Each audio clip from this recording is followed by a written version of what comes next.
9টা 9:30 বাজবো একটা secret information পাই যে চেচুরিয়া একটা ঘরের মধ্যে জুয়া খেলতেছে। তখন আমরা ওইখানে যাই, সেটা রেড করি।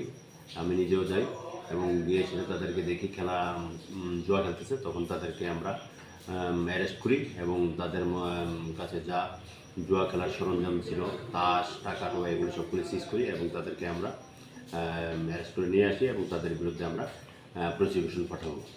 কয়জন ছিল স্যার? 5 জন ছিল। যেখান থেকে গ্রেপ্তার করেছেন সেখানটা এটা কি দোকান ছিল না কারো বাড়িঘর ছিল, কি ছিল? এটা একটা পরিত্যক্ত ঘর ছিল। রাত্রিবেলা 9টা 9:30 বাজবো একটা সিক্রেট ইনফরমেশন পাই যে চেচুরিয়া একটা ঘরের মধ্যে জুয়া খেলতেছে। তখন আমরা ওইখানে যাই, সেটা রেড করি। আমি নিজেও যাই এবং গিয়ে সেটা তাদেরকে দেখি